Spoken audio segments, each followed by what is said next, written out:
The transport shuttle shook slightly as it approached the massive space station. Ji-won pressed her face against the window, watching the structure grow larger. It was beautiful. Metal and glass curved in impossible shapes, connected by tubes that glowed with soft blue light. Ships from dozens of worlds docked at various ports, each one different from the last. First time seeing it? Daiho asked from the seat beside her.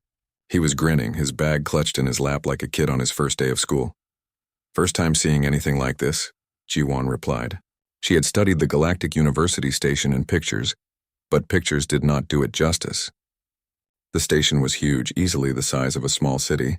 Somewhere inside, students from across the galaxy studied together. Yeri leaned over from her seat across the aisle. Did you read the welcome packet? They have students from 43 different species. 43! Can you imagine? Ji-won could not imagine. A month ago, she had been on Earth, finishing her history degree at a regular university. Then the letter came. The galactic community wanted human exchange students. Earth had only joined the galactic civilization 6 years ago, and this was the first educational exchange program. Out of thousands of applicants, she had been chosen. So had Daiho and Hyeri. The shuttle docked with a gentle thud. Ji-won grabbed her bag and followed the others out. The docking tunnel was clean and white, with signs in dozens of languages. Her translator implant buzzed softly in her ear, adjusting to the new environment. They emerged into a grand hall. Ji-won stopped walking. The ceiling stretched up so high she could barely see it. Beings of all shapes and sizes moved through the space. She saw a creature that looked like a walking plant. Another had 6 legs and skin like blue crystal. A group of bird-like beings flew overhead, their wings shimmering. "Welcome, humans," a voice called out. A tall, thin creature approached them. It had 4 arms and a head that reminded Ji-won of an insect, with large compound eyes and mandibles that clicked when it spoke. "I am Professor Velthar. I teach comparative warfare studies. You 3 are assigned to my class. Warfare studies?" Daiho perked up immediately. "Like military history?" "In a manner of speaking," Professor Velthar said. His translator gave his voice a pleasant professional tone. "We study how different species resolve conflicts, how they approach disagreements and competition for resources. It is quite fascinating from an anthropological perspective." They followed the professor through the station. He pointed out various facilities, dining halls, recreation areas, libraries. Students of different species nodded politely as they passed. Some stared at the humans with open curiosity. Ji-won tried not to stare back. "You will find your quarters comfortable, I hope," Professor Velthar said as they stopped at a door. "The 3 of you will share this suite. Classes begin tomorrow morning. My class is first, Comparative Warfare Studies, Level 3, Room 447. Do not be late." After he left, the 3 humans explored their new home. The suite had 3 bedrooms, a common area, and a bathroom that took them 15 minutes to figure out. The furniture adjusted to their bodies automatically. The walls could change color with a voice command. "This is incredible," Hyeri said, flopping onto a couch that immediately molded itself to support her back. "I cannot believe we are really here." That night, Ji-won could not sleep. She lay in her bed thinking about the next day. Comparative warfare studies. She wondered what that would be like. She wondered what the other students would be like. Finally, exhaustion won and she drifted off. The next morning, they found room 447 easily.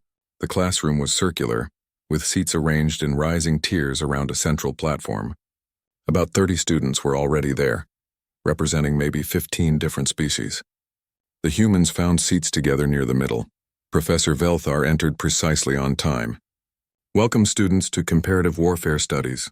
This semester, we will examine how various civilizations throughout the galaxy have approached conflict resolution. We will study the evolution from primitive violence to civilized discourse." He activated a holographic display. Images appeared in the air above the central platform. Most species in the galactic community evolved past large-scale warfare thousands of years ago. As intelligence increases, violence decreases. This is a universal pattern. The first case study was the Velnari, Professor Velthar's own species. "My people had wars in our ancient past," he explained. Small conflicts over territory. Perhaps a few hundred warriors on each side. This was 3,000 years ago. We realized such violence was inefficient and developed arbitration councils instead. A bird-like student named Corinne raised a wing. How many total casualties in all Velnari wars? Approximately 15,000 across our entire history, Professor Velthar said. A dark period we are not proud of. The class murmured sympathetically. G1 and Deho exchanged a quick glance. 15,000 across all of history? That was less than some individual battles on Earth. The next case study was the Mokhtar, a reptilian species. A Mokhtar student named Mokhtar stood to present. "My people are warriors," he said proudly. His scales gleamed under the classroom lights. "We have a strong martial tradition. Honor combat. We have fought 3 major wars in our history." "Tell us about the largest," Professor Velthar encouraged. "The Great Desert War 1,000 years ago. 2 clans fought for control of water sources. The war lasted 6 months. Nearly 8,000 warriors participated. 2,000 died." Mokhtar sat down, his bearing suggesting he considered this a significant conflict. The class discussed the scale of the conflict. Most students seemed shocked by the numbers. Corinne said her people had never had a single conflict with more than 100 participants. "Violence is such a primitive response," a gelatinous student said. "My people eliminated war 12,000 years ago. We simply divide resources mathematically. Much more efficient." Professor Velthar nodded approvingly. "This is the pattern we see. As species develop intelligence and technology, they develop beyond warfare. They find better solutions." He looked around the room. "We have several new species represented this semester. Humans from Earth, you joined the galactic community recently, yes?" All eyes turned to G1, Deho, and Hyeri. G1 felt her face grow warm. "Yes, Professor. 6 years ago, excellent. Then you will present next week.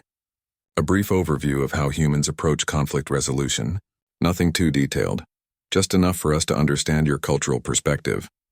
Perhaps 20 minutes? Deho raised his hand.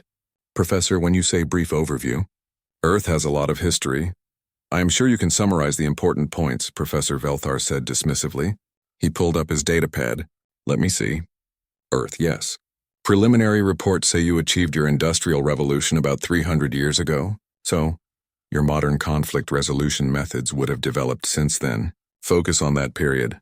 Just the last 300 years? Hyeri asked carefully. Yes. We want to understand modern humanity, not ancient history. Every species has a barbaric past." Professor Velthar clicked his mandibles in what might have been a smile. "I am sure your presentation will be quite straightforward. Most species' approaches are similar once they develop sufficiently."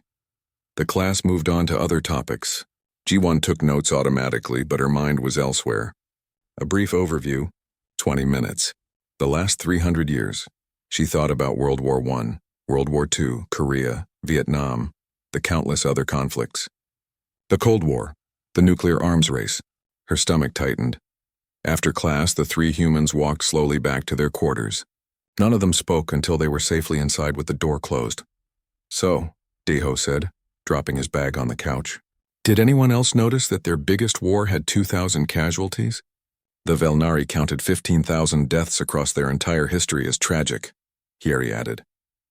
She looked pale. "Their entire history?" G1 sat down heavily. "He wants us to present about human conflict resolution. Next week?" "How?" Deho asked. "How do we explain everything? Maybe we just focus on recent history," Hyeri suggested. "The United Nations, peacekeeping efforts, the formation of the world government. Show them we are working toward peace." "But they will ask questions," G1 said. "They will want context. They will want to know why we needed those organizations in the first place." The 3 of them sat in silence, contemplating the task ahead. Somewhere on the station, Professor Velthar was probably planning his next lecture, expecting the human presentation to be simple and brief. He had no idea what was coming. The next morning, Ji-won woke early. She found Deho already awake in the common room, staring at his datapad with a strange expression. "Could not sleep?" she asked. "I started researching for the presentation," Deho said. He turned the datapad so she could see. "I searched for major human conflicts in the galactic database." Ji-won looked at the screen. The search had returned over 40,000 results. "That cannot be right. I thought so too. So I narrowed it to conflicts with more than 1,000 casualties." Deho scrolled. The list kept going. Still thousands of results. Hyeri emerged from her room, rubbing her eyes. "What are you two doing up so early?" Trying to figure out how to present human history without terrifying everyone, Ji-won said. Oh, that. Hyeri poured herself water from the dispenser. I had nightmares about it. They spent the morning in the station's library. It was a vast space filled with data terminals and holographic displays. Students from various species studied quietly around them. The humans found a private study room and sealed the door. Okay, Ji-won said, pulling up a timeline on the wall display. Let us start with what Professor Velthar asked for. The last 300 years. Industrial revolution to present. The timeline appeared. Wars began appearing on the screen like dots. The dots multiplied. By the time the display reached the 20th century, there were so many conflicts the timeline looked almost solid with markers. Oh no, Hyeri whispered. Daeho leaned forward. We need to focus. Just the major ones. The world wars, the big conflicts, he started filtering. They're better, but it was not better. Even filtering for only conflicts with more than 100,000 casualties, the list was still long. The two world wars dominated, but many other conflicts surrounded them. We cannot show this, Hyeri said. They will think we are monsters. We have to show something, Daeho argued. Professor Velthar assigned us this presentation. We cannot just refuse. Ji-won studied the timeline. What if we provide context? Explain why these conflicts happened. Resources, ideology, survival. Show them it was not just mindless violence, and was it not? Hyeri asked quietly. They worked in silence for a while. Ji-won started building an outline. She decided to begin with World War I, since it marked a turning point in human warfare. She pulled up information about the war's causes. Alliances, imperialism, nationalism, she read aloud. Competition for colonies and resources. An assassination that triggered treaty obligations. She paused. Actually, that sounds reasonable. Like a domino effect. Until you get to the numbers, Daeho said. He had pulled up casualty statistics. 20 million dead, 21 million wounded. That is just military casualties. Civilian deaths add millions more. Hyeri made a small sound. How do we present that?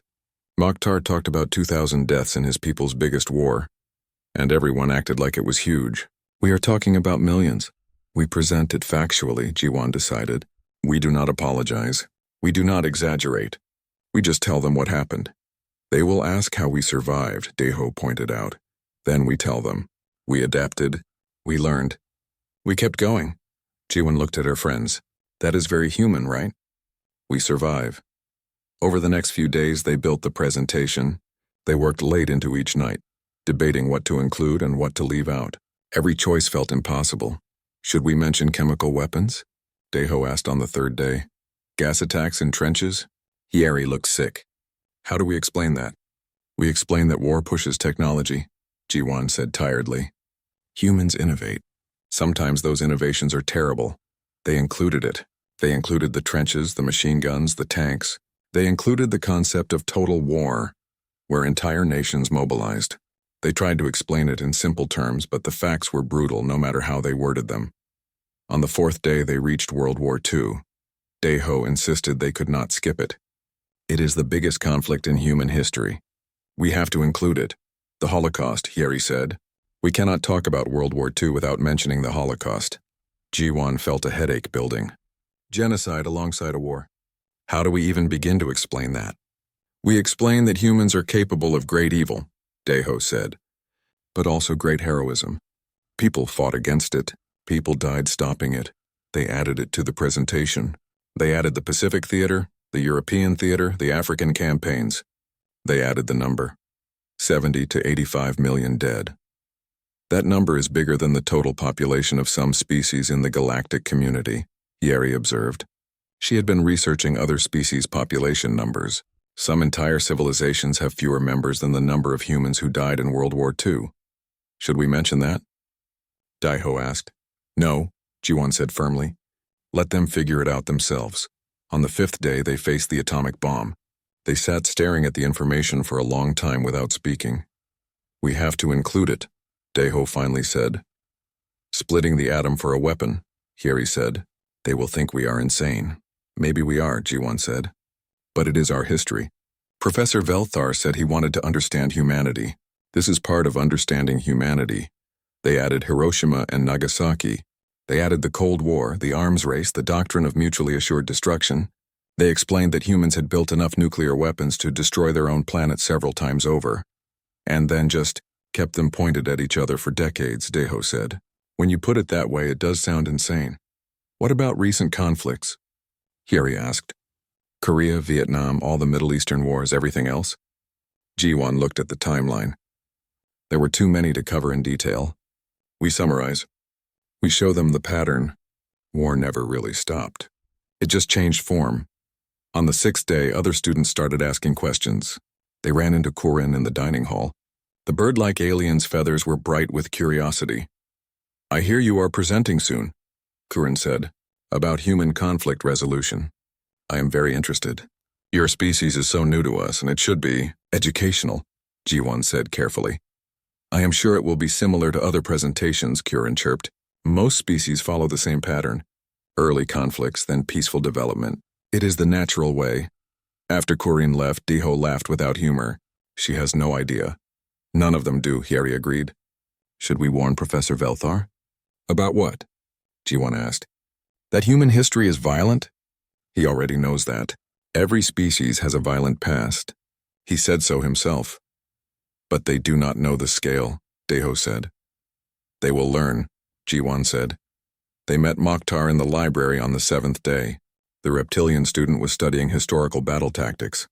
He saw what the humans were working on and came over. You are preparing your presentation, Mokhtar said. His translator gave his voice a rough, growling quality. My people would be honored to hear about human warriors. Do humans have an honor code? Combat rituals? We have had many different codes, Deho said. Many different approaches to warfare. Excellent. Diversity in martial tradition is respectable. Mokhtar's scales rippled with what might have been excitement. How many great wars has your species fought? My people have 3 across our entire history. Very proud tradition. The 3 humans exchanged glances. More than 3, Ji-won said. 5? 6? Mokhtar asked. That is a strong warrior culture. Something like that, Deho said. After Mokhtar left, Hiri put her head in her hands. He thinks 3 wars is a lot. He is proud of 3 wars. We have had more than 3 wars in individual centuries, Deho said. Sometimes more than 3 happening at the same time. Maybe we should scale back the presentation, Hiri suggested. Just give them the basics. Do not go into detail. No, Ji-won said. Professor Velthar asked us to help the class understand humanity. To really understand us, they need to know the truth. All of it. On the night before the presentation, they did a final review. The presentation was loaded and ready. Statistics checked. Images prepared. Timeline complete. This is going to change how they see us, Hiri said. Once we show them this, they will never look at humans the same way. Maybe that is good, Deho said. Better they know now than find out some other way. Or maybe they will ask Earth to leave the galactic community, Hiri said. Maybe they will decide humans are too dangerous. Then at least they will make that decision based on truth, Ji-won said. She looked at her friends. We cannot hide what we are. Our history happened. We cannot change it. They sat together in silence, looking at the presentation one last time. 20 minutes, Professor Velthar had said. Ji-won suspected it would take longer. Much longer, are we ready? Deho asked. No, Hiri said. Not at all, Ji-won agreed. Let us do it anyway, Deho said. They went to sleep, or tried to. Tomorrow the galaxy would learn what humanity really was. Tomorrow, 30 alien students would discover that Earth's approach to conflict was unlike anything they had ever imagined. Tomorrow, everything would change. Professor Velthar was probably sleeping peacefully, expecting a simple presentation about arbitration and diplomacy. He had no idea that his understanding of violence was about to be completely shattered. The lecture hall felt different today. Ji-won stood at the central platform, her hands slightly shaking. Deho and Hiri stood beside her. Around them, 30 alien students sat in their seats chatting casually. They expected a normal presentation. Professor Velthar called the class to order. Today, our human students will present their species' approach to conflict resolution. I am sure we will find interesting similarities to other species we have studied. His mandibles clicked pleasantly. Please begin whenever you are ready. Ji-won activated the holographic display. The first image appeared, a rotating view of Earth. Blue oceans, green and brown continents, white clouds. This is Earth, she began. Her voice sounded steadier than she felt. Our homeworld. It has 7 major continents and about 200 nations. For most of human history, these nations competed for limited resources. The display zoomed in, showing the continents in more detail. Earth's geography meant that different groups of humans developed separately. Different cultures, different languages, different needs. This led to conflict. Natural competition, Professor Velthar said, nodding. Common in early development. Please continue. Yeri took over. Humans evolved as hunters. We formed tribes, then villages, then cities. As populations grew, we needed more resources. More food, more water, more land. She paused. Early human warfare was small scale. Tribes fighting tribes, maybe a few hundred warriors. Similar to most species, a gelatinous student commented. Yes, Yeri agreed. In the beginning, it was similar. Bronze Age conflicts, Iron Age battles. The numbers were in the hundreds or low thousands. The display changed, showing ancient battles. The students watched with mild interest. This was familiar territory. But humans kept innovating, Deho said. We developed better weapons, better strategies, better ways to organize large groups of people. By the time we reached what we call the classical period, armies numbered in the tens of thousands. A few students shifted in their seats. Tens of thousands was larger than most species conflicts, but not shocking yet. We continued this pattern, Deho said. Medieval period, Renaissance, Industrial Revolution. Each era brought bigger conflicts, better weapons, more efficient ways to fight. The display showed a timeline. Wars marked the centuries like a heartbeat. There were a lot of them. More than the students expected based on the murmuring G1 could hear. We are going to focus on the 20th century, G1 said. The last 100 years before we achieved global peace. This period demonstrates human warfare at its most developed. She brought up the next image. A map of Europe, 1914. This is where we begin. The First World War. Professor Velthar leaned forward slightly. First, implying there was a second? Yes, Professor, G1 said. But let us start with the first. The map lit up, showing the Allied powers in one color and the Central powers in another. The war began in 1914. An assassination triggered alliance treaties and most of Europe went to war. The conflict lasted 4 years. Numbers began appearing on the display. Total mobilized, 70 million soldiers. Excuse me, Corinne said, her translator making her chirp sound uncertain. Did that say 70 million? Soldiers? Yes, G1 confirmed. 70 million soldiers mobilized across all nations involved. The lecture hall went very quiet. That is more than my entire species' current population, someone whispered. Deho continued. The war was fought primarily in trenches. Soldiers on both sides dug into the ground and faced each other across what we called no man's land. Sometimes for months or years with little movement. Images of trenches appeared. Muddy, cramped, filled with soldiers. The alien students stared. Why did they not simply negotiate? Mokhtar asked. If neither side could advance? They tried. Many times. But both sides believed they could win. And both sides had already lost so many that stopping felt like making those deaths meaningless. Deho's voice was quiet, so they kept fighting. The casualty numbers appeared. Military deaths, 9 to 11 million. Military wounded, 23 million. Civilian deaths, 8 million. Professor Velthar stood up. I apologize, but I need to verify these numbers. They seem extraordinarily high. They are accurate, Professor, Yeri said. She pulled up source documentation, official records from Earth's historical databases. These are confirmed numbers. The professor sat down slowly. His mandibles moved but made no sound. We used chemical weapons in this war, Deho said. The display showed soldiers in gas masks. Poisonous gas released across the trenches. It killed slowly and painfully. Several students looked away from the display. We developed tanks, Deho continued. Armored vehicles with weapons. And we weaponized aircraft. Humans invented powered flight in 1903. By 1914, we were using planes in combat. By 1918, we had fighter planes designed specifically for shooting down other planes. 11 years, Kurian whispered. You weaponized flight in 11 years. We also developed better machine guns, better artillery, better explosives, Deho said. Every year of the war brought new innovations in killing. The display showed the technological progression, the weapons getting deadlier year by year. The war ended in 1918, Jiwan said. The victors and losers signed treaties. We thought it was the war to end all wars. We were wrong. She brought up the next section. 21 years later, war began again. World War II, 1939 to 1945. A new map appeared. This time it showed the entire world. This war was truly global, G1 explained. Fighting occurred on every inhabited continent. Every major nation was involved, either directly or indirectly. The casualty counter appeared at the bottom of the display. It started counting up as G1 explained the scope of the war. The number climbed. 10 million, 20 million, 30 million. Stop, Professor Velthar said. Please stop the counter. G1 paused it at 40 million. Professor? How high does it go? He asked. 70 to 85 million total deaths, G1 said quietly. Military and civilian combined. No one moved. The lecture hall was completely silent except for the soft hum of the air system. 85 million, Professor Velthar repeated. His voice sounded strange through the translator. That is more than the total casualties of every species in this room, combined, across their entire histories. Yes, Professor, G1 said. How? Mokhtar asked.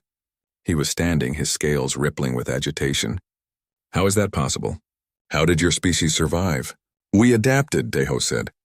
We mobilized entire economies. Factories that made cars started making tanks. Factories that made appliances started making weapons. Entire populations worked to support the war effort. Total war, Yeri added.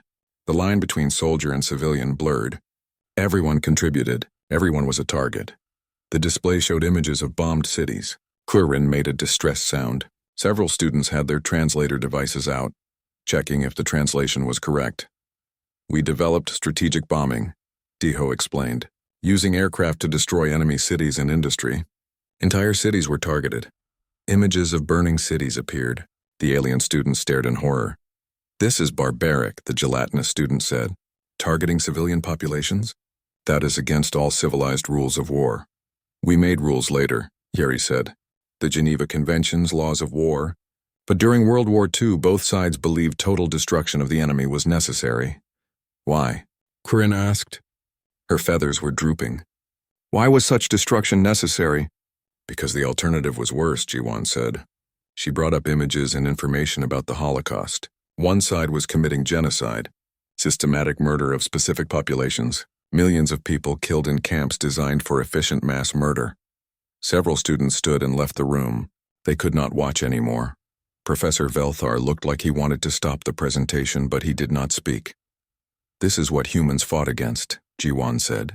Yes, the war was terrible, but we were stopping something worse. Sometimes humans fight because we must. The war ended in 1945, Yeri said. It ended because we developed a new weapon. The atomic bomb. A mushroom cloud appeared in the display. The students who remained recoiled. We split the atom, Deho said. Nuclear fission.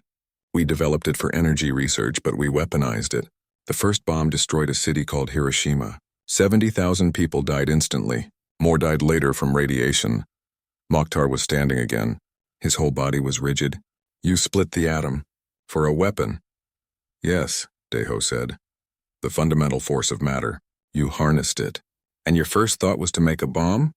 Mokhtar's translator gave his voice a sharp edge. It ended the war, Deho said. A second bomb was dropped on Nagasaki. Japan surrendered. The war was over. At what cost? Professor Velthar asked. 200,000 dead in those two cities, G1 said. But the war ended. No invasion was necessary. Some historians believe the bomb saved lives in the long run. Others disagree. Humans still debate it. She brought up the next section. After World War II, we entered the Cold War. Two major powers developed nuclear weapons and pointed them at each other for 45 years. Pointed? Kurin asked weakly. They still had them? We built more, Yeri said. Thousands more. Both sides. Enough to destroy all human civilization. We called it mutually assured destruction. If one side launched their weapons, the other would too, and everyone would die. Jiwan looked around the lecture hall. Half the students had left during the presentation. The ones who remained sat frozen in their seats, staring at the holographic display. The numbers still floated in the air. Hundreds of millions dead. Thousands of wars. Professor Velthar finally stood up. His 4 arms moved in what looked like a nervous gesture. I need to report this to the University Council. This is significant information. He looked at the three humans. Did Earth's admission committee know about all this? They had access to our historical databases, Jiwan said. Everything we showed you is public information on Earth. But surely they did not read all of it, Professor Veltar said. Surely they did not understand the scope.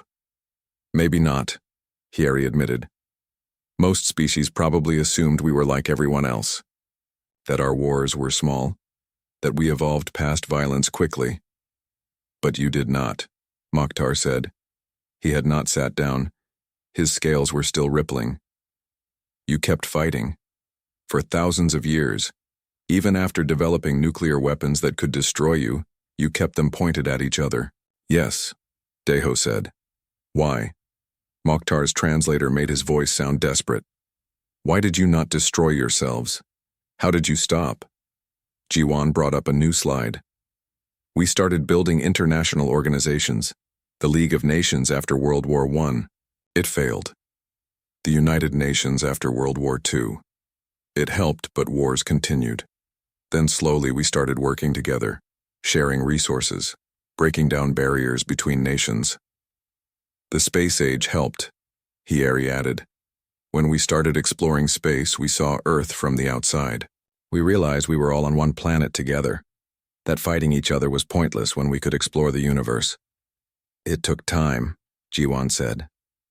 Decades of effort, treaties and agreements, economic cooperation, cultural exchange. In 2241, we formed the world government. For the first time in recorded history, humanity had 6 full years without a single war between nations. 6 years, Kurin said softly. That is your record. 6 years of peace. It is a start, Jiwan said. We know it is not impressive compared to other species, but for us it is everything. It is proof we can change. Professor Velthar's mandibles clicked rapidly. I need to go. I need to. Inform people. Class is dismissed. He hurried out of the room. The remaining students sat in silence for a moment. Then slowly they began to leave. Some looked at the humans with fear, others with something like horrified fascination. Mokhtar approached them. Your species, he said. You are all warriors, every one of you. We are people, Daiho said. We happen to have a violent history. No. Mokhtar shook his head. You do not understand. My people are warriors. We have martial traditions. We train in combat from youth. We take pride in our strength. But we fought 3 wars in our entire history. 3. And I am descended from warriors. He gestured at the humans. You? Your entire species has lived with war for thousands of years. Every human alive is descended from survivors of countless conflicts. You are born from war. We are trying not to be, Hieri said quietly. 6 years, Mokhtar repeated. You have been at peace for 6 years, and you think this means you are no longer warriors? He made a sound that the translator interpreted as bitter laughter. You are the most dangerous species in the galaxy. You just decided to stop fighting, for now. He left. The 3 humans stood alone in the empty lecture hall. That went well, Deho said, and despite everything, Jiwan almost laughed. News spread through the station fast. By the time they reached their quarters, messages were waiting. Professor Veltar requested the presentation file for the University Council. Other professors wanted to meet with them. Student groups were sending messages, though most of them were not friendly. We have been called monsters 6 times, Hieri said, scrolling through messages. Death Worlders, Eternal Warriors. There is a petition to have us removed from the university. There is also a petition to have all humans removed from the galactic community, Deho added, reading his own messages. It has 3,000 signatures already. Jiwon sat down heavily. We just told them the truth. Maybe the truth was too much, Hieri said. The door chimed. Jiwon opened it to find Kurin standing outside. The bird-like alien's feathers were flat against her body, a sign of distress. "May I come in?" Corinne asked. Jiwon stepped aside. Corinne entered slowly, looking around the human quarters as if seeing them for the first time. "I left during your presentation," Corinne said. "I could not watch anymore. The images of the burning cities." She trailed off. "I understand," Hyeri said. "It is a lot to process." "My people are pacifists," Corinne said. "We have been peaceful for 8,000 years. Our last conflict was settled with a singing competition. The side whose song was judged most beautiful won the disputed territory." She made a chirping sound. "How do I explain this to my family? How do I tell them that I am attending school with a species that fought thousands of wars?" "You tell them we are trying to change," Jiwon said. "Are you?" Corinne looked at her with large, dark eyes. 6 years of peace after thousands of years of war. Is that really change or just a pause? "I do not know," Jiwon admitted.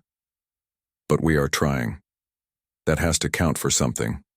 Corinne was quiet for a moment. "I am afraid of you," she said finally.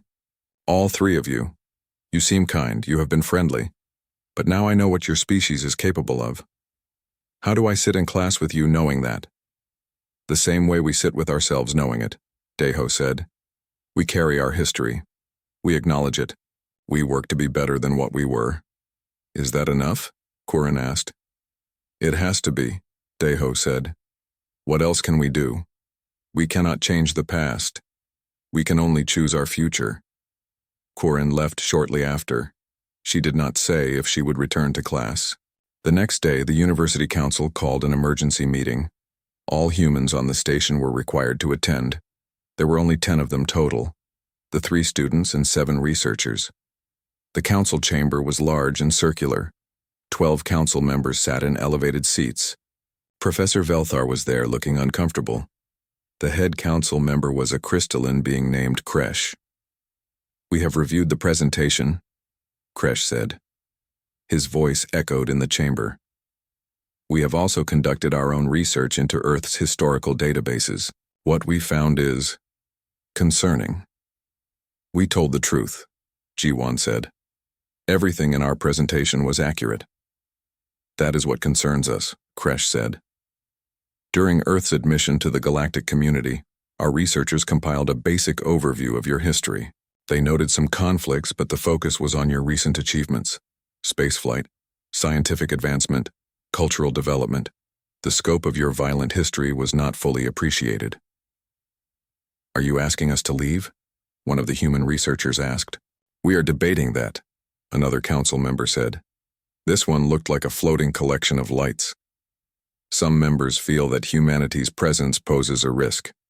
Others argue that you have achieved peace and deserve a chance." "We have been at peace for 6 years," Hyeri said. "We formed a world government. We are trying." "6 years is nothing," Kresh said. "Your species fought for thousands of years. What happens when you have a disagreement with another species? What happens when resources become scarce? Will you revert to your old patterns?" "We will not," Jiwon said. "We learned from our mistakes. That is why we joined the galactic community, to be part of something bigger than ourselves." "Professor Velthar," Kresh said, "you taught these students. What is your assessment?" Professor Velthar stood. His mandibles clicked nervously. I believe they are genuine. During the presentation, they could have hidden information or minimized their history. Instead, they chose complete honesty. That suggests a species committed to transparency and growth. Or a species that does not understand how shocking their history is to others, another council member said. "We understand," Daeho said. "We see how you look at us now. The fear, the disgust. We knew this would happen. We showed you anyway because you asked to understand humanity. This is who we are. We are not proud of all of it, but we will not lie about it."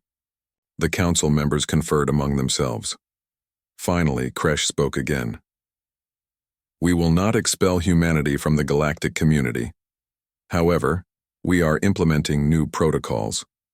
All species must now provide complete historical records, not summaries. We suspect other species may have hidden aspects of their past as well, though likely none as extensive as yours. What about the students? Jiwan asked. Can we continue our studies? Yes, Kresh said. Though I suspect your relationships with other students will be difficult. That was an understatement. When they returned to regular classes, many students avoided them. Some seats near them remained empty. In the dining hall, other students moved to different tables. But not everyone stayed away. 3 days after the presentation, Mokhtar sat down across from them at lunch. I have been thinking, he said without preamble. My people pride ourselves on our warrior tradition. We teach our young about honor and combat. We maintain martial arts and weapon training. We think this makes us strong. It does, Deho said. No, Mokhtar said. You showed me what real warriors are. My people fought 3 wars. 3. We remember them as great conflicts. We write songs about them. He gestured at the humans. You fought thousands. 2 weeks after the presentation, life on the station started to feel almost normal. Almost. Jiwan walked through the corridors and students still stared. Some moved away, others watched with what looked like curiosity mixed with fear. Another petition came through, Deho said at breakfast. He was reading the station news on his datapad. This one is asking for human military history to be added to the core curriculum. Really? Hyeri looked surprised. People want to study it? Not everyone is scared, Deho said. Some species are fascinated. There is a whole academic debate happening about human evolution and violence. 3 professors have requested interviews with us. Professor Velthar had completely redesigned his course. Comparative Warfare Studies was now Comparative Warfare Studies, Evolution and Resolution. The focus shifted from just looking at conflicts to examining how species moved beyond them. I was teaching the subject wrong, Professor Velthar admitted during class. I assumed violence was a simple phase all species passed through quickly. Humans showed me it is far more complex. He looked at Jiwan, Deho, and Hyeri. Would you be willing to give another presentation about how humanity achieved peace? The actual process, not just the outcome. The 3 humans exchanged glances. We can try, Jiwan said. This presentation was different. Instead of showing the wars, they explained the work that came after. The International Red Cross, the United Nations, peace treaties and trade agreements, the slow building of trust between former enemies. After World War II, 2 nations that fought bitterly became allies, Hyeri explained. Japan and the United States. It took time and effort, but they built a friendship from enmity. This happened repeatedly throughout human history. Old enemies became partners. How? Corinne asked.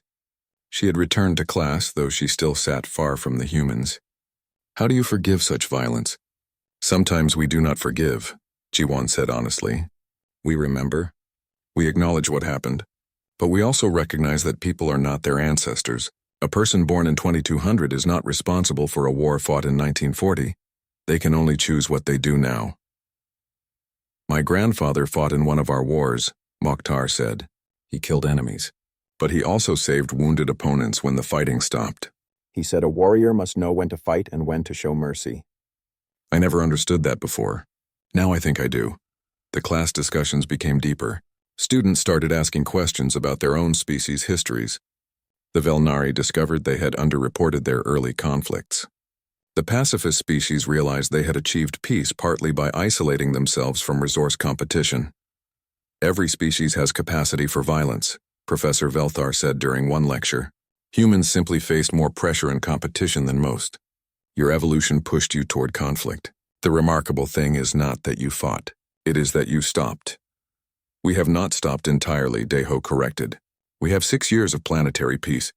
Before that, we had periods of relative peace. But violence still exists. Crimes, individual conflicts. We eliminated organized warfare between nations, but humans still struggle with violence. That is true for all species, Professor Velthar said. Perfect peace does not exist. The question is whether violence is systematic or exceptional. For modern humanity, it has become exceptional. That is progress. One day, Jiwon found a message from a professor she did not know, Professor Yelena, who taught xenopsychology. She requested a meeting. Jiwon went to her office. Professor Yelena was a being that looked like flowing water held in a vaguely humanoid shape. "Thank you for coming," she said. "I have been studying the responses to your presentation. The fear, the fascination, the debates. It reveals much about how species view violence." "What do you mean?" Jiwon asked. "Most species in the galactic community evolved on worlds with abundant resources. Less competition meant less pressure for violence. They view their peaceful nature as moral superiority." Professor Yelena shifted, her water-like form rippling. "But it is not morality. It is circumstance. Your species evolved on a world with limited resources and harsh conditions. You competed because you had to survive. Does that excuse what we did?" Jiwon asked. "No," Professor Yelena said, "but it provides context. Other species judge humanity harshly while ignoring their own advantages. I want to write a paper about this, about how environment shapes development. Would you help me?" Jiwon agreed. Over the next weeks, she spent hours talking with Professor Yelena about Earth's history and environment. They compared it to other worlds. The patterns became clear. Species from harsh worlds developed stronger survival instincts. Species from abundant worlds developed earlier cooperation. Humans are extreme, Professor Yelena concluded, but not unique. You are what happens when an intelligent species evolves on a difficult world and then develops rapidly. Other species had thousands of years to transition from competition to cooperation slowly. Humans did it in centuries. The paper was published in a galactic academic journal. It caused another stir, but this time the discussion was more thoughtful. Other professors joined in. Debates happened across the academic community. Kirin approached the humans again one afternoon. "I read Professor Yelena's paper," she said. "I understand better now. My people evolved on a world rich in food and water. We never needed to fight for survival. That does not make us better than you, just different." "Thank you," Yeri said. "I am still afraid sometimes," Kirin admitted, "but I am trying to see humans as individuals, not just as your history." "That is all we can ask," Jiwon said. More students started sitting with them at lunch. Conversations happened. Friendships formed slowly and carefully. Mokhtar became a regular companion. A gelatinous student named Wella started studying with them. Even Corin occasionally joined their group. "My clutchmates on my homeworld do not understand," Corin said one day. "They think I should fear you more." But I told them humans chose peace. After everything they could have been, they chose to build instead of destroy. That is worth respecting. 6 months after the presentation, the University Council made an announcement. They were creating a new institute, the Center for Conflict Resolution and Peace Studies. Professor Velthar would direct it. The center would study how species transition from violence to peace. "We want humans involved," Professor Velthar said. "Your experience is valuable. Difficult to hear, yes. Uncomfortable, certainly. But valuable." Jiwon was offered a position as a research assistant. So were Daeho and Hyeri. They accepted. The center opened 3 months later. Students from across the galaxy applied. The curriculum included human history, but also the histories of other species. Every civilization had conflict in their past. Humans were just more extreme. "We are not teaching warfare," Professor Velthar explained at the opening ceremony. "We are teaching understanding. Why violence happens, how to prevent it, how to build peace that lasts." One day Jiwon was working in the center's library when Mokhtar found her. "I have news," he said. "The Galactic Defense Initiative wants to hire human consultants." "The Defense Initiative?" Jiwon was surprised. "That is mostly ceremonial, right?" "It was," Mokhtar said. "But there are reports of aggressive species beyond our borders. Species we have not contacted yet. The Council wants to be prepared. They realize most galactic species have no experience with actual conflict. Humans do. So they want us for war?" Jiwon felt her stomach tighten. "No," Mokhtar said. "They want you for peace. They want to know how to defend without escalating to full conflict. How to deter without destroying. How to make peace after fighting if fighting becomes necessary. Humans are the only species with extensive experience in all these areas." Jiwon thought about it. "We would be helping prevent wars, not start them." "Exactly," Mokhtar said. "The galaxy is finally understanding. Humans are not dangerous because you love violence. You are valuable because you understand it. You know its costs. You know how to end it." The Galactic Defense Initiative hired 5 human advisors. Their role was to help develop protocols for contact with potentially hostile species, how to show strength without aggression, how to negotiate from a position of defense, how to build peace with former enemies. It is strange, Deho said one evening. They were on an observation deck looking out at the stars. We came here as students. Now we are teaching the galaxy about war and peace. We are teaching them what we learned, Yeri said. That war is terrible, that peace is possible, that the choice between them matters. Jiwon watched a ship pass by outside. It carried diplomats from 3 different species, traveling to a border world for negotiations. Professor Yelena said something interesting. She said humanity's greatest gift to the galaxy is not our technology or our art. It is our proof that change is possible. What do you mean? Taeho asked. We were the most violent species anyone had encountered, Jiwon said. We fought for thousands of years. We built weapons that could destroy planets. And then we stopped. We chose differently. If we can change, any species can change. We are proof that violence is not destiny. Heavy thought, Taeho said.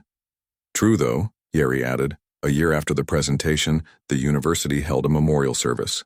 It was Professor Velthar's idea. A day to remember all those who died in conflicts across the galaxy. Every species' wars, every species' victims.